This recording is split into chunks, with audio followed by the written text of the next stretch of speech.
We begin tonight with breaking news. Authorities late today revealing chilling new details. This is America's most watched evening news broadcast. In fact, it is America's most watched news broadcast, with around 8.2 million people tuning in. Now, at first that might sound like a lot, but then you realize around 340 million people live in the US. Now let's take a look at Germany's most watched news broadcast. Einen schönen guten Abend. Ich begrüße Sie zur Tagesschau. This is the Tagesschau. And on average, the Tagesschau reaches more viewers than America's biggest news broadcast. Oh, and keep in mind that compared to the US, only 84 million people live in Germany. That means while 1 in 42 Americans watches ABC World News Tonight, 1 in 9 Germans watches the Tagesschau. Originally, I wanted to make a video talking about the differences between German and American news because they're quite different, but then I realized,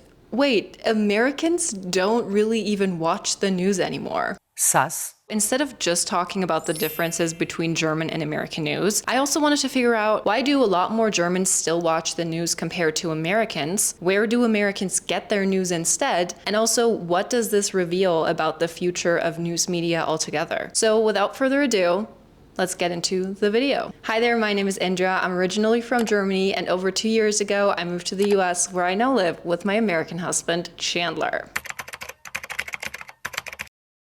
News TV works really differently in Germany compared to the US, and we can already see that when we look at how German news television was originally established. One of the two biggest news broadcasters in Germany is the ARD, which was established after World War II. When the war ended, the Allies actually rebuilt Germany's media system to make it harder for government power and information to become controlled in one place. Because under the Nazi regime, media institutions were controlled and used to spread propaganda. So instead of creating one big national broadcaster, the Allies actually helped create a number of regional broadcasters across Germany. In 1950, those regional broadcasters joined together and formed the ARD, which means the ARD isn't a channel in itself, but it's an association of those regional broadcasters. Oh, and just in case you're wondering what ARD stands for, Arbeitsgemeinschaft der öffentlich-rechtlichen Rundfunkanstalten der Bundesrepublik Deutschland.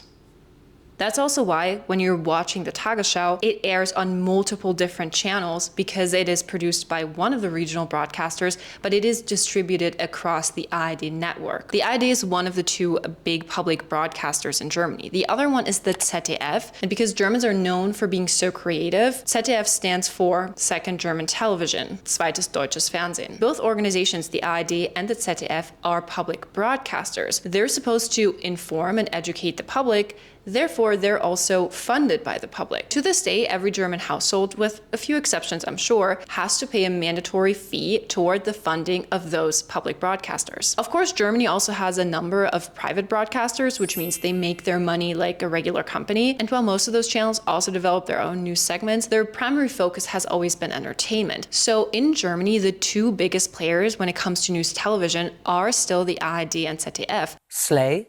While Germany also has private news networks like NTV or WELT, for example, their audience is incredibly small compared to the audience of the ARD and ZDF. So in Germany, we still have a pretty clear separation between the public broadcasters and the news, and the private networks and the entertainment. But American news TV developed a little bit differently. First of all, the US actually also has public broadcasters like NPR and PBS, but unlike the ARD and ZDF in Germany, they never really became the dominant players when it came to television news. And they also receive significantly less funding than the two public broadcasters in Germany. So American news TV was really built around private commercial networks, whether it's CNN or ABC or NBC or MSNBC or Fox News. They're all private companies that generate the majority of their revenue through the advertising that they show, and that also makes them competitors in the same market. That's also why there is no American equivalent to the Tagesschau. You can't really be showing the exact same news segment across all of these channels because they're all competing for attention in order to make money. And as a result, the landscape of American television news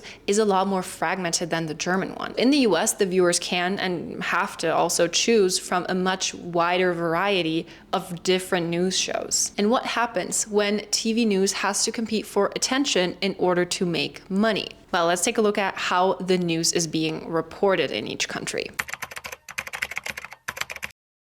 If you sit down to watch the main evening edition of the Tagesschau in Germany, you will notice one thing very quickly. It's actually very short. The entire segment is only 15 minutes long, airing 7 days a week from 8 to 8:15 p.m., and the stories move very quickly. The presenter doesn't offer any kind of personal commentary. In fact, the presenter is really just a news reader. They're not even a news anchor. They're literally just reading you the biggest news of whatever happened in the world that day. So if I had to summarize the purpose of the Tagesschau in one sentence, I would say it's to catch up the audience on the most important events that happened in the world that day in the most efficient way possible. Now, when I compare that to news in the US, when I think of American news TV, I don't actually think of ABC World News Tonight. In fact, I was quite shocked to learn that that is the most watched news segment, because the most famous American news network, I would say, absolutely has to be Fox News. People will not be surprised to hear that. They suspected it all along. Now, when it comes to viewership on average, Fox News is the most watched news channel in the US. It just doesn't have the most popular segment. And those news networks like MSNBC, CNN, and Fox News, they face a very different challenge because their main product is news. While the Tagesschau only needs to fill 15 minutes of the most important stories of the day, those cable news networks need to fill an entire day. And that's when the news formats and the reporting style really starts to change. Ultimately, you do need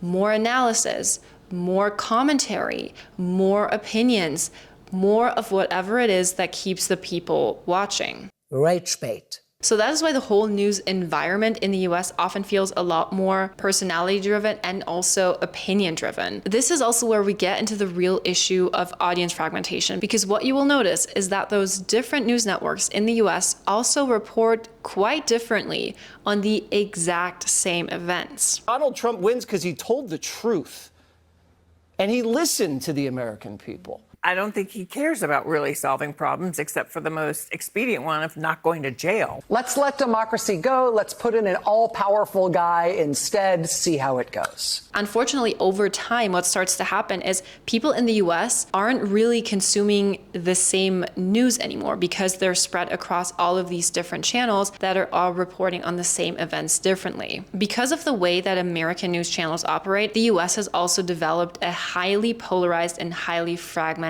news landscape, which means there is very little overlap between the audiences that are watching the different channels. In Germany, the TV news landscape is a lot less fragmented, and that also means that people from both ends of the political spectrum are still a lot more likely to consume the same news. In fact, research has shown that Germans who are on the political left and Germans who are more on the political right still cite the Tagesschau as one of their main news sources. Now, that doesn't actually mean Germans always agree on what's being shown on the news, not at all, but that means Germans are still more likely to draw from the same set of information. While in the US, it genuinely feels like people are watching entirely different news. When people are constantly hearing different stories and different interpretations of what is supposed to be the same event, people start to trust the media less altogether. Side eye. And that's exactly what has happened in the US. Well, in the 1970s, trust in the media was still at 70%. It has fallen to under 30%. And now, to be fair, trust in the media has also declined in Germany, but that is happening significantly slower compared to the US. And over the years, the public broadcasters, ARD and ZDF, also have faced a lot of criticism for their news coverage at times. And that is probably an entirely separate video, but I just want to point out that yes, this is also happening in Germany, but it is happening a lot slower. And I don't think that's a coincidence. But there is a thing that happens when people stop trusting in the news. They stop watching the news. So does that mean Americans are just no longer staying informed?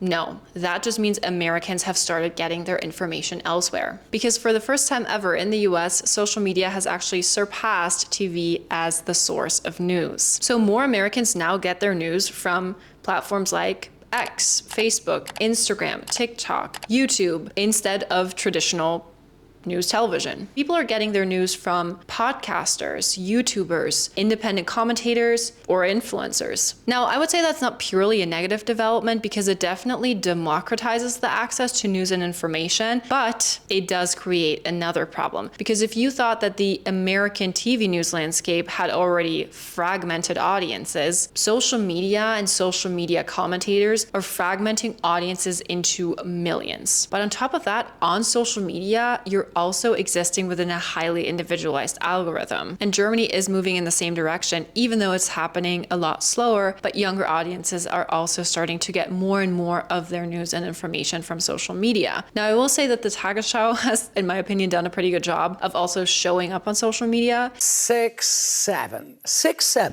Crash out.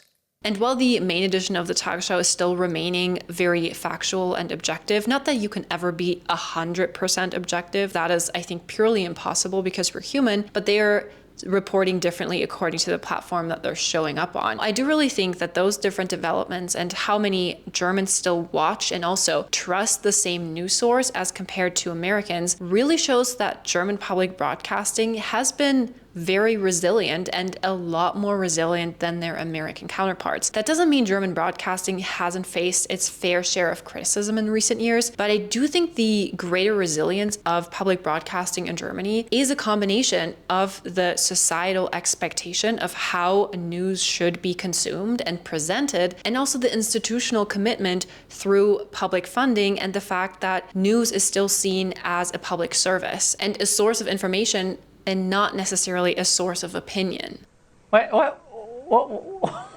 Now, in the US, it does seem like news, especially news television, has always been a bit more of a product, ultimately also designed by competing companies to keep the most amount of people watching for the longest amount of time to make the most amount of money, which means the news itself has started to look very different according to the channel that people are watching, which has ultimately just eroded the trust in all news media altogether. So I think an important question to conclude this with is, are we still consuming enough of the same factual information in order to have respectful discussions and respectfully disagree with people on an issue? Or, I mean, quite frankly, are we already getting to a point, or are we already at a point, especially in the US, where we're consuming such highly individualized, but also polarized and potentially altered information that it starts to feel like we're no longer living in the same reality at all?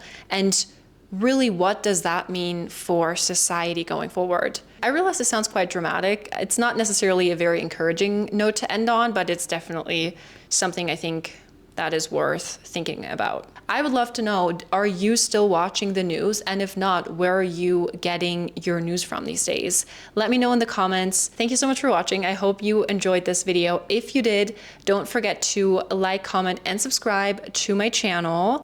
Smash. And I'm going to see you again very, very soon in my next video. Bye.